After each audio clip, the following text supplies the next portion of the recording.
Ofundisayo uVabhakshni Maharaj. Nasi isibalo sethu. Thiwa indlela yokudwebela noma wenze igraph, xazulula lesibalo. Kukhona uEbby noBen. Bahambile ku-Ebby benza imisebenzi yezindlu, beklina ngempela sonto. Bathe beqeda base behola bathola bobabili u$50. Kodwa uEbby uthole $10 eningi ethe kubaxaxa kuneya Ben. Suyabuzwa ukuthi babehlangene bobabili kanti bahole emalini. Njengoba ngikubhalela la ngezansi njengenjwayelo into ebalekile ukuthi uyenze. Uma unikwe ingalekwane uyihlukanise uthathe konke okubalekile. Ngiyathatha la ukuthi bobabili bathole u$50. Ingakho ngithi uA kuzoba kwa Ebby, uB kuzoba ukwa Ben.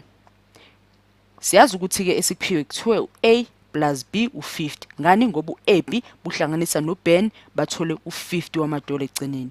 Nako okunye ngikudwebelayo okubalekile. Kuthiwe uEbby uthole u$10 okudlula uBen. Siyazi ukuthi ke singakubhala kanjani singathi uA equal uB plus 10. uBen lo plus 10. Umbuzo wakho ukuthi ke kanti bahole malini ke bobabili.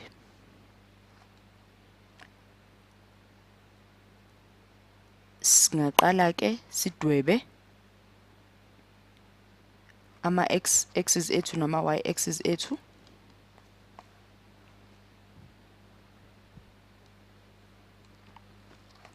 Sibalo A wethu ngale sibe no B wethu ngapha. Asithi mhlambe sizama ukukhohlwa ngoBen okwamanje.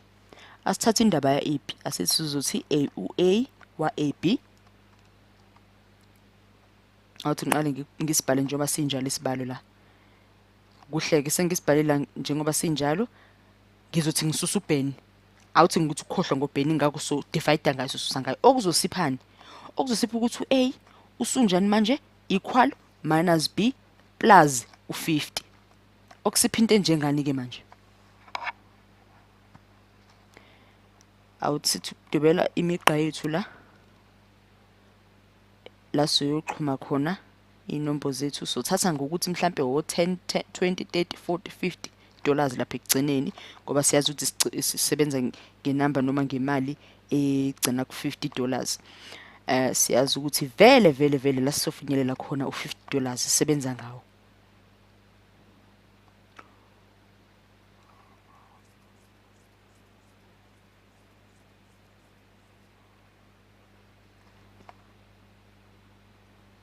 Uma sesingapha ke simisa kanjani?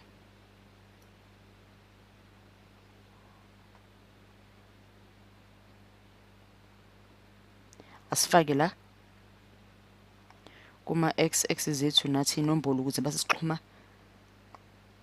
Siyazi ukuthi ekugcineni sisebenza ngo50. Siyoxhumanisa no50 wethu le ezantsi. Nawo umugqa wethu oqala. Ngoba vele siphiwe yabo njengoba ngidwebela siphiwe vele ukuthi ekugcineni bathole u$50 bobabili. Kodwa bayabuza ukuthi njengoba uEbby ethole u$10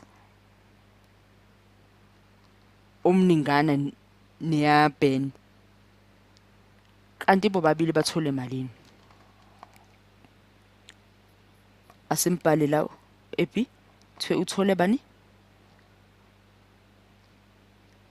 Yabo okusho ukuthi uEbby bayithola 10 more. Athela oku10 okuningi okudlula kwaBen. Sithi uBen nje base yabona la sihlangana khona manje imigqa yethu. Kusho ukuthi uEbby bayithola asithi uthole u$10. uBen uEbby uzothola u20.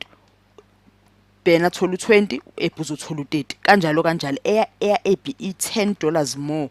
I$10 okuningi edlula eya Ebby. Bahlanganisa imigqa yethu athi ngibhalela 30. Bahlanganisa imigqa yethu sithola ukuthi imigqa yethu ihlangana kuba 10, 20, 30. Ihlangana ku30 ku20 no30 wamadola. Ngakho somisa kanjani? Ngicabanga ukuthi kulula ukuthi ungazi ukuthi uA wethu uwona lo 30 uB wethu u20 okusho ukuthi uEbby uhole u$30 uBen wahola u$20. Ingakho kuthiwa bayihlanganiswa yombili ibe u$50. uEbby ube no$10 omningi kuno-Ben. Ngakho siphumelele. Ungaqama phansi usenze futhi isibalo esinje. Ungaphinde futhi uzenzele nawe izibalo zakho uqambele izibalo zakho esondelene nalezi ukukufundisa ukuthi uzazi kangcono. Yabona ukuthi sisebenze kanjani? Sisebenza ngomphumela wala imigqa yethu ihlangana khona.